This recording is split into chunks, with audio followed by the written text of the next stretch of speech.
bendiciendo a todos. Vamos a tener un momento de oración para luego entrar en la palabra de Dios en esta tarde. Y tenemos nuestro rostro, por favor, Padre. Queremos darte las gracias por el privilegio de estar, oh Dios, aquí parado en este púlpito para poder traer tu palabra. Es un privilegio, aún más sabiendo que nuestra capacidad es limitada, que hay muchas cosas en nuestra vida por las cuales estamos tratando. De igual manera, quiero rogar por mis hermanos quienes también escucharán tu palabra. Oh Padre, tu palabra cada día nos lanza retos a cada uno de nosotros, para que también ellos tomen tu palabra, Señor, la usen apropiadamente y que ella sobreabunde igualmente en la vida de ellos como en la mía. No podríamos, oh Dios, hacer todas estas cosas ni escuchar ni hablar tu palabra, a menos que tu Santo Espíritu sea quien nos dirija. En esta tarde confiamos en que así será, que tú nos vas a dar palabra para hablar a tu congregación. En Cristo Jesús, Señor nuestro. Amén. Le voy a invitar nuevamente de regreso al texto que leímos el domingo pasado en el libro de Romanos, capítulo 11, versículo 36. Algunos hermanos no estuvieron con nosotros, pero estábamos allí leyendo en Romanos, capítulo 11, versículo 36. La palabra de Dios, hermano, así como la tratamos el domingo pasado, hablando a ustedes bajo el título o el tema, la obra es del Señor. Aún todavía, desde el domingo hacia acá, todavía este texto está en mi mente para continuar hablando acerca de otra cosa que concierne a la obra del Señor. El domingo pasado, cuando hablamos de este tema, decíamos que el concepto la obra del Señor nos dice a nosotros que Cristo es el dueño. Él es la cabeza, Él es quien tiene preeminencia, dominio sobre la iglesia, que fue Él mismo quien la creó. Fue Él mismo quien la creó, no el hombre. Y decíamos que cada uno de nosotros deberíamos de absorber este concepto y entender lo que quiere decir esta palabra, la obra es del Señor. Vimos ciertamente lo que queríamos decir con ese concepto. También hablamos acerca de cada uno de nosotros que formamos parte de esta obra dentro del ministerio que el Señor nos ha llamado, desde cualquier posición que el Señor nos haya llamado a servir. Y hablamos también acerca de los hombres que Dios ha llamado para ejercer ciertas funciones dentro de la iglesia, desde la plataforma del liderazgo hasta diferentes posiciones dentro del cuerpo de Cristo, de que estos hombres deberían también, o deberíamos de tener en cuenta que la obra es del Señor y que Cristo debe tener la preeminencia en todo. Y terminamos haciendo una observación acerca de que no debemos de olvidar de quién es la obra. Usted ve, a medida que los tiempos van pasando en la iglesia, todos nosotros podríamos empezar bien. Podríamos empezar bien la carrera cristiana, podríamos empezar bien el llamado. Y la pregunta es si nosotros vamos a terminar en la misma forma que empezamos. Es decir, todos podríamos despegar, como decíamos también, desde una base que se llama el Señor. Y a medida que vayan pasando los años, muchos hombres han cambiado y ya no es Cristo quien tiene la preeminencia, y Él debe tener la preeminencia en su iglesia porque Él derramó su sangre por ella, Él murió por la iglesia y Él es el dueño absoluto y no hay otro dueño. Ahora, el texto que nosotros usamos para iniciar nuestra exposición el domingo pasado fue Romanos 11, versículo 36. Y vamos a leer ese texto otra vez para lo que hoy vamos a tratar. Romanos 11, versículo 36. Porque de Él, y por Él, y para Él son todas las cosas, a Él sea la gloria por los siglos de los siglos. Hermano, decíamos el domingo pasado que no hay espacio para ninguna atribución personal para nosotros dentro de la obra de Cristo. Nosotros hemos sido colocados como instrumento para proyectar en nosotros la imagen de una sola persona, la imagen de Cristo. No es la imagen nuestra. Cuando Pablo escribió esto, en el contexto que Pablo lo escribió, Pablo estaba totalmente estupefacto, como decimos, estaba maravillado de cómo los caminos de Dios, cómo el Dios grande, el Dios soberano, cómo Él actuaba en el mundo, cómo Él se movía. Y cuando Pablo empezó a entender la manera profunda de cómo era Dios, Pablo tuvo que decir, en versículos anteriores, él tuvo que decir que él no podía entender, o decía él, la profundidad de todo esto, de la riqueza y la sabiduría, decía él en el verso 33, y la ciencia de Dios. No podía entender. Ahora, cuando Pablo tuvo esta realización en su vida, no tuvo más que decir que, entendiendo todo esto, todo entonces de Él es por Él y es para Él. No hay espacio para más nadie. Miren, nosotros estamos llamados a glorificar el nombre del Señor en todas las cosas que hacemos. Todo lo que nosotros hacemos es y debe ser para el Señor.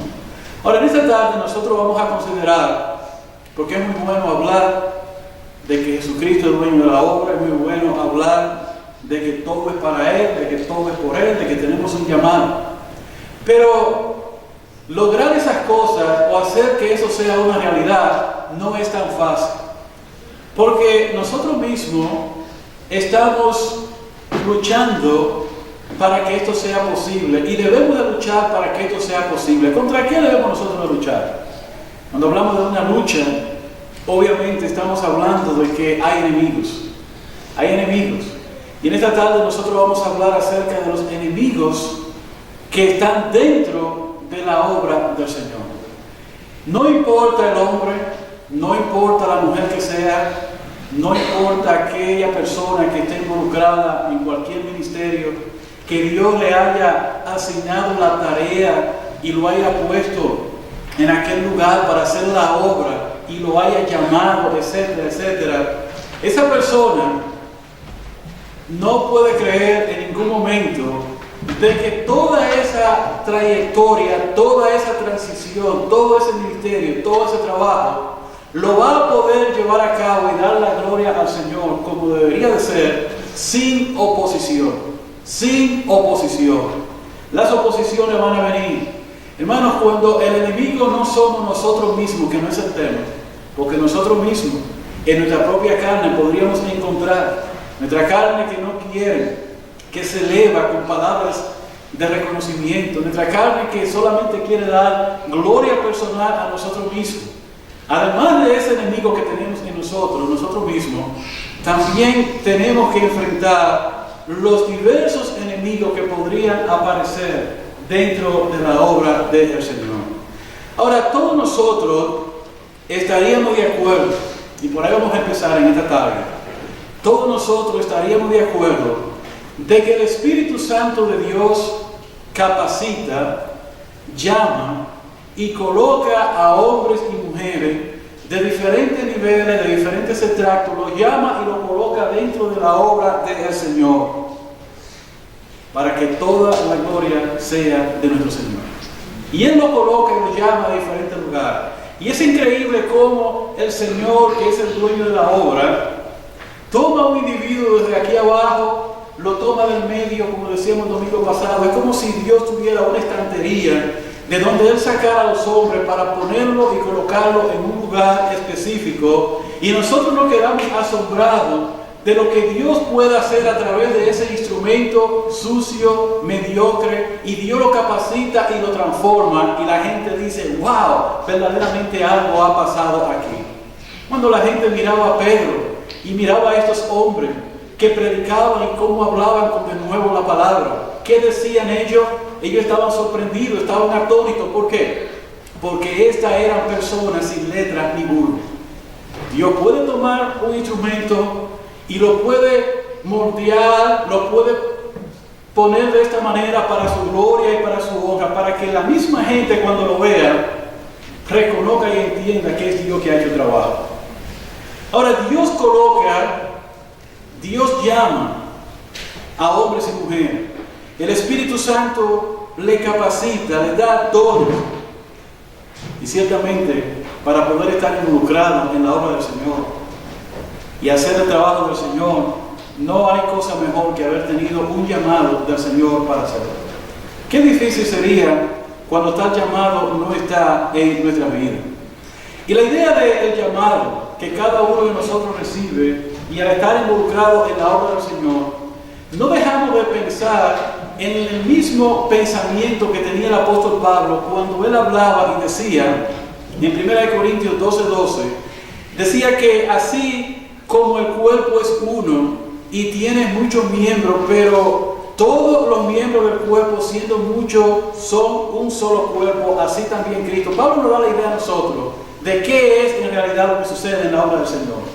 Muchos miembros, muchas personas que vienen, se unen, uno hace una cosa, otro hace otra cosa para la gloria del Señor, pero en realidad no estamos hablando de separación, estamos hablando de que aunque cada uno de nosotros podría hacer una tarea diferente, somos un solo cuerpo. Somos un solo cuerpo formado por diferentes miembros trabajando con un propósito en común. Y esta es la mentalidad que como iglesia local cada uno de nosotros deberíamos de tener. Eso nos habla de unidad, eso nos habla de que estamos todos trabajando como un solo cuerpo, un solo hombre. ¿Para qué? Para glorificar el nombre del Señor, para que el nombre del Señor sea exaltado. Amén. No hay dentro de la iglesia de Cristo grupos aparte, no hay élites, o mejor dicho, debería yo decir, no deberían de haber grupos aparte, no deberían de haber ministerios independientes. Nosotros tenemos un ministerio independiente, no tiene que ver nada con la iglesia. La obra del Señor no trabaja así de esa manera. Todo es junto, unánime, entendiendo lo que se está haciendo.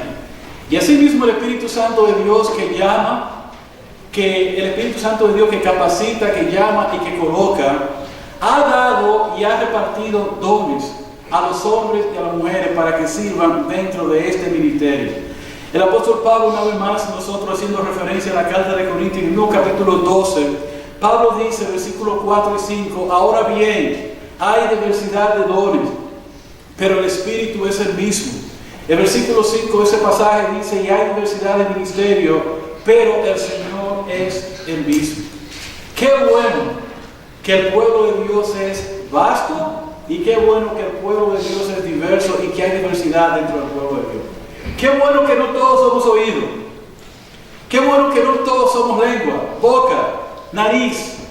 Y que el Señor ha colocado y ha capacitado a esos miembros para que desempeñen una función específica con tal de que todos juntos puedan exaltar el nombre de nuestro Señor. Porque por Él y para Él y por Él son todas las cosas. Ahora, hermano, pero aún nosotros,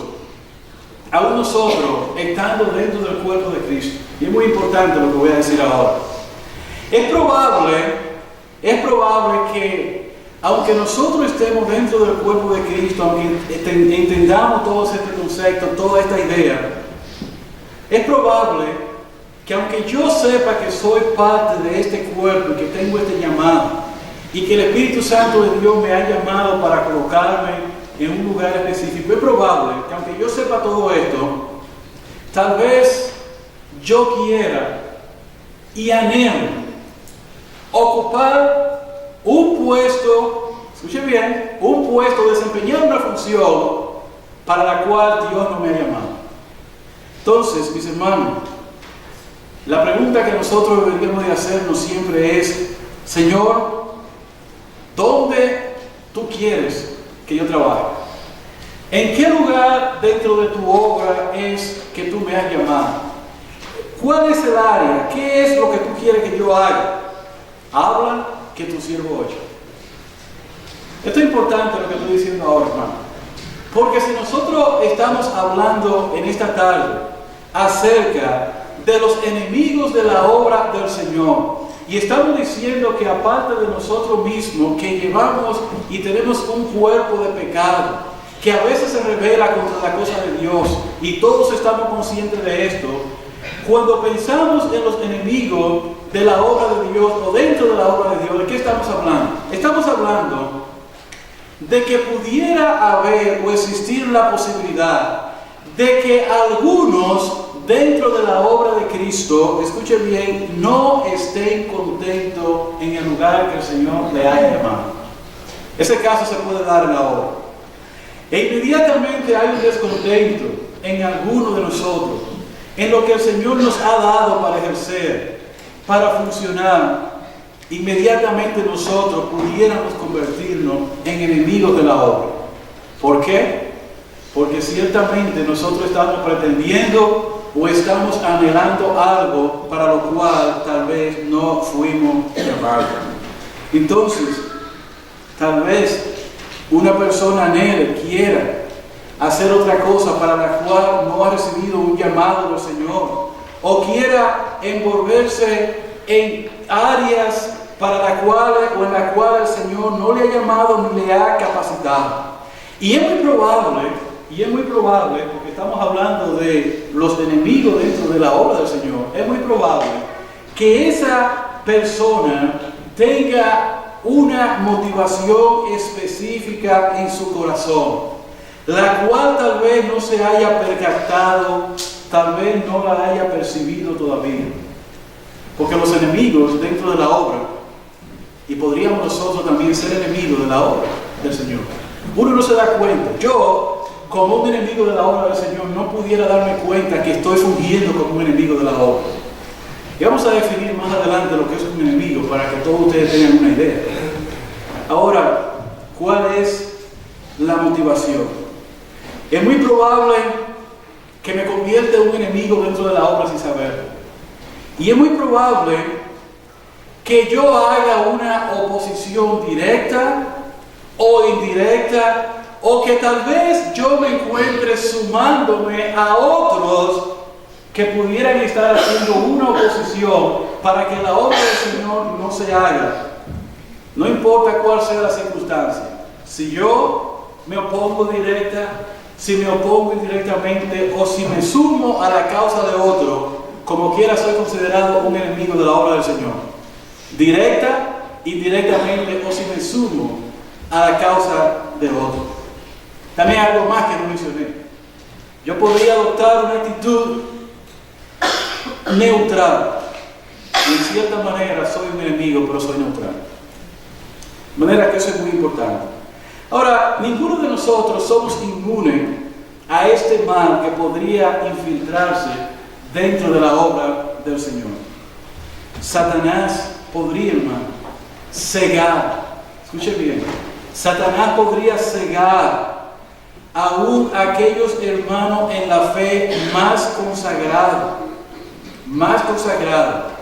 para que hagan resistencia a aquellas cosas o le hagan resistencia a aquellos que tienen el llamado para hacer la obra del Señor. Ahora debemos de hacernos una pregunta en esta tarde. ¿Soy yo un enemigo de la obra del Señor o soy un amigo de la obra? Debemos de hacernos otra pregunta. ¿Soy yo un obstáculo o soy yo un tropiezo dentro de la obra del Señor? Hermano, no se supone que todos nosotros que estamos aquí dentro de la obra, o no se supone que todos los que están dentro del ministerio, trabajando para el Señor, deben tener una misma mente, un mismo propósito, un mismo pensamiento, que es servir al Señor, glorificarle y exaltarle. Se supone que es así. Se supone. Ahora, realmente, no todos queremos lo mismo dentro de la obra del Señor. No todos. Te voy a decir, eso suena como desastroso. Que dentro de la iglesia o dentro de un ministerio en particular, no todos queramos lo mismo dentro de la obra del Señor. Así mismo es. Así mismo. Cuando usted lee, le voy a dar un ejemplo. Si usted lee a Filipenses capítulo 2, versículo 21, léalo conmigo. Filipenses 2, 21, búsquelo y léalo conmigo. El apóstol Pablo, estamos estudiando esta carta aquí en la iglesia. El apóstol Pablo dijo estas palabras. Filipenses 2, 21. Porque todos buscan lo suyo propio, no lo que es de Cristo. ¿De qué está hablando Pablo? ¿Está hablando Pablo a inconversos? No. ¿Está hablando Pablo a personas que están dentro del ministerio? Sí. Pablo está hablando de que hay muchas personas que están buscando lo suyo propio, no lo que es de Cristo. Automáticamente, cuando una persona está buscando lo suyo propio, no lo que es de Cristo, se convierte en un enemigo de la obra. La pregunta es si todos nosotros estamos buscando lo que es de Cristo por encima de lo que es nuestro interés personal. ¿Qué es exactamente lo que un hombre o una mujer busca dentro del ministerio? ¿Qué es lo que un hombre busca? ¿Qué es lo que hay en su corazón en cuanto a lo que tiene que ver a la obra del Señor?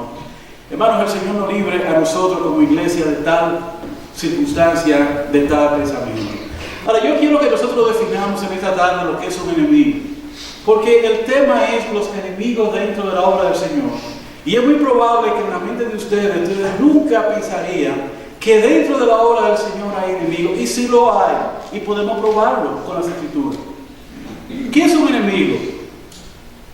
Un enemigo, y todos entendemos esta definición, y tal vez no habría que definirla porque sabemos que un enemigo es uno que es contrario a nosotros. Una definición sería, entre las tantas que hay, es uno que es contrario, o que se opone a algo, o que tiene mala voluntad, o que le desea mal a otra persona. Yo creo que esta definición claramente nos da a nosotros una idea de lo que es un enemigo. ¿Y saben qué, mis hermanos? Es tan fácil ser un enemigo de la obra del Señor sin uno darse cuenta. ¿Sabe cuál es la parte más difícil de todo esto? Admitir que uno es un enemigo. Admitir que uno es un enemigo. Cuando el Señor andaba por este mundo, Él decía: el que conmigo no recoge, desparrama. El que conmigo no es, contra mí es. Está bien claro lo que el Señor enseñaba. Ahora, ¿por qué es tan difícil uno no admitir que en un momento determinado, dentro del ministerio, dentro de la obra, o en un ministerio, en una obra específica, los mismos enemigos pudieran definirse como enemigos de la obra? Porque el mismo Satanás, escuche bien, se ha encargado de cegar el entendimiento, aún hasta de aquellos hombres que podrían ser los hombres de más fe en una congregación. Los hombres aman ciertas verdades absolutas, aquellos hombres santos que viven para algún momento determinado, pudieran ellos oponerse a la obra del Señor. Satanás podría traer ceguera espiritual a nuestras vidas sin darnos cuenta. Podríamos estar ciegos, hermano. Aún nosotros, en el celo del Señor, queriendo hacer la obra del Señor, pudiéramos en un momento determinado oponernos a lo que el Señor quiere hacer. Y eso nos coloca a nosotros en una posición de enemigo, aunque fuese en un momento, en una situación momentánea. Cuando uno piensa en los diversos términos asociados que manifiestan a uno o lo descubren como enemigo, uno podría encontrarse, mis hermanos, dentro del grupo sin saberlo. Tal vez movido por motivaciones personales que son carnales o influenciado por otros. Si nosotros examinamos nuestros corazones en esta tarde, podríamos preguntarnos a nosotros mismos, podríamos decirle al Señor en esta tarde: revela mi vida si en algún momento yo he sido un enemigo de la obra tuya, en algún momento. Ahora, hay algunos términos que yo tengo acá que yo encontré que quiero leerles a ustedes, que nos van a ayudar a nosotros a definir si en algún momento tal vez nosotros hemos fungido como enemigos dentro de la obra. Y todo esto tiene que ver con actitudes Y todo esto tiene que ver con sentimientos, cómo usted se pueda sentir. Por ejemplo, cuando usted tiene este síntoma o este sentimiento en usted de abalanzarse, cuando usted tiene este pensamiento de acometer, miren lo que estoy hablando, acometer, cuando usted tiene un pensamiento de aplastar, cuando usted tiene un pensamiento de apoderar, de arremeter, de atacar, de atrincherarse. ¿Sabe lo que quiere decir la palabra atrincherarse? ¿Alguien sabe qué es atrincherarse? ¿Le va bien a lo que se atrinchera?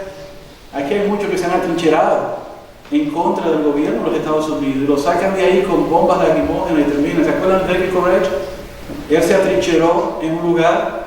Ahora, términos tales como batir, términos tales como cañonear, contraatacar, contraofensiva, derrotar, desdeñar, desplegar, etcétera, etcétera, etcétera.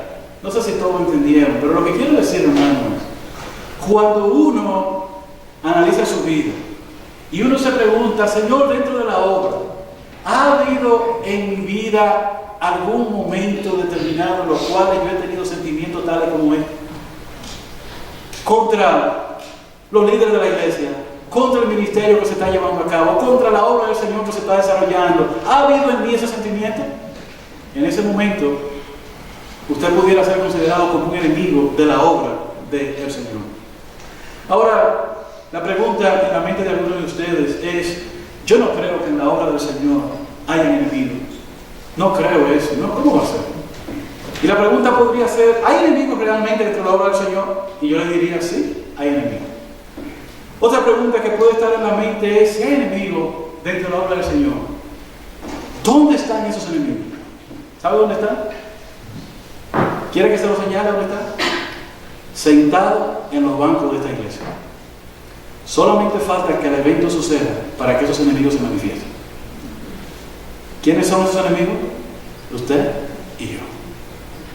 Entonces, otra pregunta. ¿Me lo podría señalar por su nombre? No. Yo me libro. Pero ¿sabe qué? El Espíritu Santo de Dios es tan bueno que el trabajo de Él es dejar ver lo que hay en nuestro corazón. ¿Y saben qué? Los enemigos dentro de la obra del Señor que estén al descubierto o estén encubiertos, poco a poco, escuche bien, poco a poco el Espíritu Santo de Dios lo va a ir revelando, se van a manifestar y nosotros lo vamos a ver más adelante. Ahora, ¿por qué yo decía al principio que ciertamente hay enemigos dentro de la iglesia y que están infiltrados? Porque los hay. Si nosotros vamos a Mateo capítulo 13, versículo 25, le voy a pedir que vayamos allá. Mateo capítulo 13, versículo 25. El Señor en esta parábola nos da a nosotros una idea de lo que acontece dentro de la obra del Señor. Y aunque el Señor estaba hablando ciertamente en un contexto, pero debemos entender, hermano, que esto es real. Por ejemplo, en el versículo 25, el Señor dice el versículo 25, pero mientras dormían los hombres, vino su enemigo y sembró cizaña entre el trigo y se fue. No vamos a leer la historia por el tiempo, pero esta palabra nos dice a nosotros que un padre de familia, un hombre, sembró aquel lugar trigo del bueno. Pero mientras dormían aquellos hombres, el enemigo vino y sembró cizaña. Y cuando el trigo creció, también creció juntamente con él la cizaña. Cuando el trigo creció, se vio la cizaña. ¿Y cuál fue la reacción de ellos? La reacción de ellos fue preguntarle a él, ¿y no sembraste tú aquí trigo del bueno? Entonces la conclusión fue, un enemigo ha hecho esto. Hermano, para nosotros como iglesia es muy importante. Para cualquier ministerio tratando de dar la gloria al Señor, cualquier ministerio, cualquier hombre que quiera exaltar el nombre del Señor debe de entender esto. El enemigo vendrá plantará cizaña dentro de lo que tú estés haciendo. El enemigo vendrá de diferentes lugares, aún hasta dentro de aquellos, escucha bien, que aman al Señor, en un momento determinado perdiendo lucidez y la ceguera espiritual cubriendo sus ojos, podrían plantar y podrían traer cosas negativas con un propósito, ¿cuál? Destruir la obra del Señor. ¿Quién podría ser ese enemigo? Están sentados en los bancos de esta iglesia y están sentados en lugares dentro del ministerio, porque Satanás no se queda tranquilo. Es probable que un creyente pueda ser usado, engañado y sembrar cizaña entre sus hermanos. Claro que sí. Hermanos, nosotros estamos en esta carne. ¿Y saben qué?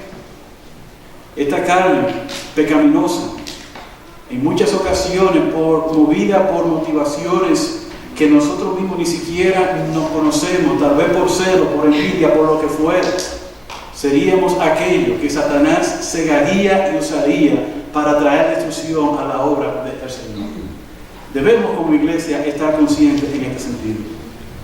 Vamos a 2 Tesalonicenses 3:2 para que tengan una idea. Ahora el apóstol Pablo está hablando allí de algo muy interesante que ocurría dentro del ministerio. 2 Tesalonicenses 3:2. Es la palabra del apóstol Pablo en este lugar. Pablo decía en el versículo 1 de este pasaje de 2 Tesalonicenses 3:1, como demás hermanos, orad por nosotros para que la palabra del Señor corra y sea glorificada, así como lo fue entre vosotros, y para que seamos librados de hombres perversos y malos, porque no es de todo la fe. Hermano, cuando usted piensa en lo que Pablo está diciendo en este lugar y pedía que se orara por esto, por eso la iglesia nunca debe cesar de orar, porque la iglesia no es inmune y nosotros no somos inmunes en este sentido. De manera que hombres, escucha bien, hombres llamados creyentes o tal vez no creyentes infiltrados dentro de la obra del Señor, porque ese caso se puede dar. Usted sabía que nosotros podríamos estar aquí sentados y es muy probable que todos nosotros creamos que somos del Señor, y aún siendo del Señor en un momento determinado podríamos ser engañados. Ahora Pablo dice que seamos librados de hombres perversos y malos, porque no es de todo la fe. Si usted quiere entender esto mejor, usted puede ver lo que el apóstol Pablo, vamos a pasar a 2 Corintios 11:26 para que usted entienda lo que estoy hablando. Perdone que le he hecho buscar un pasaje aquí y allá, pero en 2 Corintios 11:26, el apóstol Pablo escribió lo siguiente, hablando de todas las vicisitudes en el Señor, todo lo que él pasaba. Pablo dijo cómo se encontraba él enfrentando, que él decía en el versículo 26, en caminos muchas veces, en peligros de ríos, peligro de ladrones, peligro de la dominación, peligro de los gentiles, peligros en la ciudad, peligro en el desierto, peligro en el mar, peligro entre falsos hermanos. ¿Qué quiere decir eso? Falsos hermanos. ¿Dónde estaban esos falsos hermanos? ¿Fuera de la congregación? No creo. ¿Dentro de la congregación? Sí creo. ¿Dentro del ministerio? Aquellos hermanos que le decían al apóstol Pablo, a lo mejor le daban este saludo: Dios te bendiga, el Señor te prospere, el Señor bendiga tu ministerio, el Señor bendiga tu camino. Esos hombres estaban ahí adentro. Y Pablo tuvo que enfrentarlos a ellos. Y no era la primera vez que Pablo lo decía. Pablo decía en otros pasajes que falsos hermanos entraban en la iglesia, a los Gálatas les decía, para espiar la libertad que ellos tenían en Cristo. Entonces, hermano, el enemigo es real, los enemigos están dentro de la iglesia. Ahora, en el balance del tiempo que nos queda, hermano, yo quisiera que nosotros, para que entendamos esto, porque estamos hablando de lo que es la obra del Señor, lo voy a decir una vez más: la obra del Señor no se puede dar en ningún lugar sin que haya tropiezo. Es más, a veces las dificultades dentro de la obra ayudan a que la obra del Señor se purifique más, porque muestran y podrían mostrar verdaderamente quienes aman al Señor, y podrían mostrar también en los momentos de crisis quiénes verdaderamente son del Señor y quiénes no. Hay algunos hermanos que no les gustan las crisis dentro de la iglesia, no les gustan ver los percances dentro de la obra. Y déjenme decirles que los percances dentro de la obra o nos ayudan a amarnos más, o nos ayudan a distanciarnos más, o nos ayudan a afirmarnos más en el Señor. Hermanos, pero es necesario que entendamos, es necesario que hay enemigos que quieren destruir la obra del Señor, y que esos enemigos pueden venir desde afuera. Esos enemigos podrían estar sentados en los bancos de un ministerio, en los bancos de esta iglesia. Esos enemigos tal vez no han llegado aquí, pero llegarán en un momento determinado. Ahora, yo quiero que nosotros vayamos a un ejemplo bien claro en la palabra de Dios para mencionar solamente. Vamos a ir al Números capítulo 12 para que usted vea si dentro del ministerio, esto es rápidamente que lo vamos a hacer, se puede suscitar o no un caso particular. Porque es muy probable que algunos de ustedes estén pensando, pero yo no puedo creer que en la casa del Señor, en el ministerio, el Señor podría permitir tal cosa, pero ha estado presente dentro y a través de los tiempos. Todos conocemos el background de esta historia.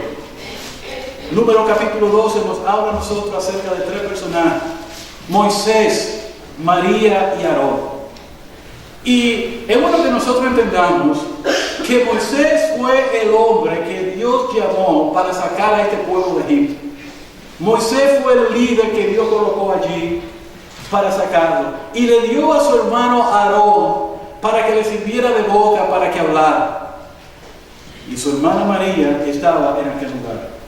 Pero miren lo que la palabra de Dios dice que aconteció en aquel lugar. Versículo 1 del capítulo 12. María y Aarón hablaron contra Moisés a causa de la mujer cusita que había tomado.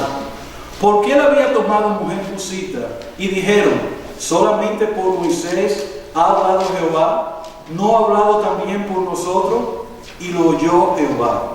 Y aquel varón Moisés era muy manso, más que todos los hombres que había sobre la tierra. Luego dijo Jehová a Moisés, a Aarón y a María: salid vosotros tres al tabernáculo de reunión. Y salieron ellos tres. Entonces Jehová descendió en la columna de la nube y se puso a la puerta del tabernáculo, y llamó a Aarón y a María, y salieron ambos. Y él le dijo: oíd ahora mis palabras. Cuando haya entre vosotros profeta de Jehová, le apareceré en visión, en sueño hablaré con él. No así a mi siervo Moisés, que es fiel en todo en mi casa.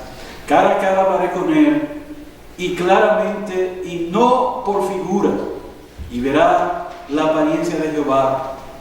¿Por qué pues no tuviste temor de hablar contra mi siervo Moisés? Vamos a dejarlo hasta aquí por el tiempo. Hermanos, muy importante, todos conocemos esta historia. Decíamos hace un rato que Dios había llamado a Moisés con ese propósito. Pero hay algo que yo quiero enfatizar a todos ustedes en este sentido. María, habla de María y Aarón. Realmente aquel verbo es un verbo femenino en aquel lugar. Pareciera ser, hermano, y es así, de que María fuera quien empezara esta murmuración en contra de este hombre que Dios había colocado en aquel lugar llamado Moisés. Y en alguna manera, no lo tenemos bien claro, pero parece ser que Aarón había sido compartícipe, pero todos los estudiosos dan a entender que el verbo, como tiene una inclinación, es un verbo aplicado femenino. Cuando dice que ellos hablaron, se refiere a ella. María fue quien inició, y María fue quien empujó toda aquella agenda para traer esta murmuración en contra del hombre que Dios había colocado. Ahora pensemos en nuestra mente. ¿Cuál es el ministerio que se está dando allí? Moisés había sacado a este pueblo de Egipto. Ahora bien, hermanos, todos sabían que Moisés era el hombre que Dios había llamado. No había duda de eso. Yo no creo que Aarón lo dudase en algún momento determinado. Pero en un momento determinado, María pensó en su corazón. Miren, no estoy diciendo que María no era una hija de Dios, pero María pensó en un momento en su corazón, y ella misma pensó y meditó esto. Y preguntó en el versículo 2, ¿no ha hablado también Jehová con nosotros? ¿O no ha hablado Jehová a través de nosotros? ¿Cuáles eran las motivaciones de esta mujer? ¿Sabe cuál era la motivación de esta mujer? Una sola. Es muy probable que en el corazón de María hubiera algún tipo de celo en su corazón por el ministerio que Moisés estaba llevando a cabo. Por el ministerio que Moisés estuviera llevando a cabo. Ahora, ¿en qué posición es colocada esta mujer debido a esta situación? Esta mujer en ese momento determinado es colocada como una enemiga dentro de la obra del Señor. ¿Por qué? Porque con este comentario y expandiéndose más dentro del pueblo, aquel hombre manso, como dice la palabra de Dios, estaba siendo desmoralizado, pero Dios no lo permitió. Hermano, este es un ejemplo claro de lo que es un enemigo dentro de la obra del Señor. Ahora la pregunta es, ¿podría ser mi nombre María?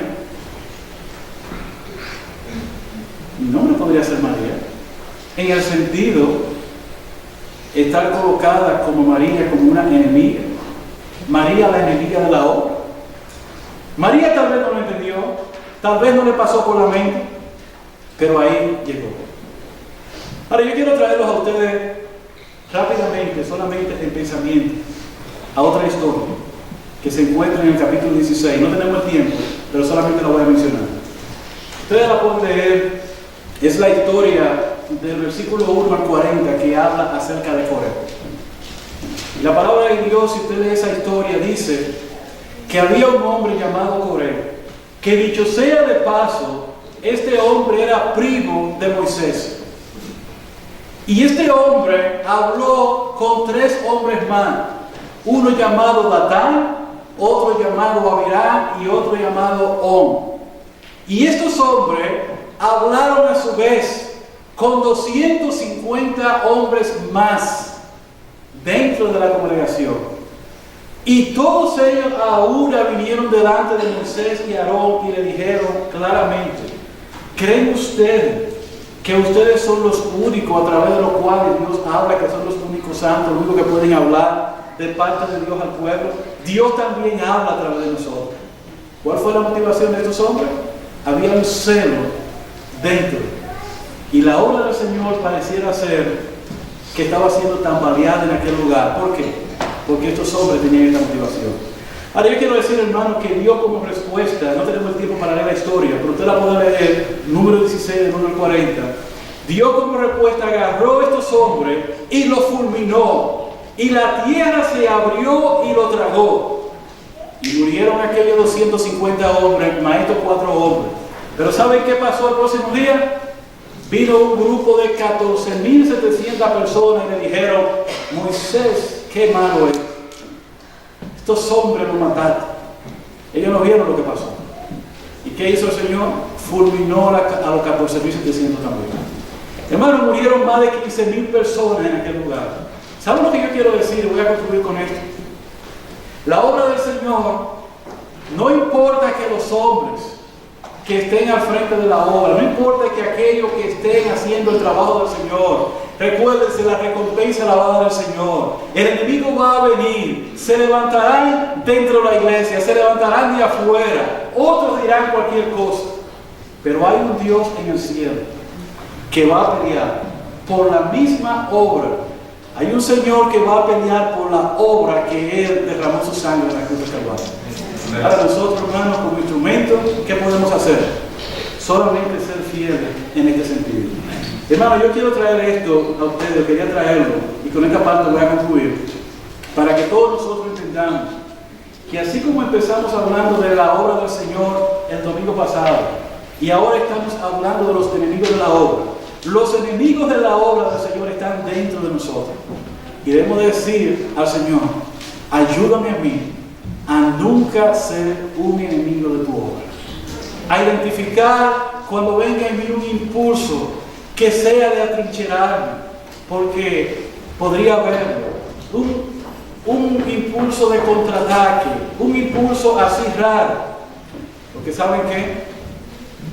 Cuando uno se opone a la obra del Señor, el Señor mismo se encarga de resolver con esa persona. Entonces yo quiero dejar este pensamiento, hermano. Estamos aquí, no sabemos dónde el Señor nos va a colocar, sabemos tal vez el deseo que tenemos y todo esto, pero siempre pensando que la obra del Señor y que el Señor nos ayude a identificar todas aquellas cosas que puedan ser contrarias a su obra que Él tiene delante de nosotros. Que el Señor nos bendiga. Padre, gracias te damos en este día por la oportunidad de predicar tu palabra. Nuestras palabras serían cortas delante de ti, Señor, al hablar acerca de estos temas, entendiendo que aún hasta nosotros mismos en un momento determinado hemos sido heraldos de estas cosas. Pero aquí está tu iglesia, aquí está este ministerio, el cual queremos poner una vez más en tus manos. Gracias, Señor, porque la obra es tuya. Gracias porque la obra no es de hombre, sino que fuiste tú quien la compraste allí con tu sangre en la cruz del Calvario. Bendícenos pues y dirígenos el resto de esta tarde en Cristo Jesús, Señor nuestro.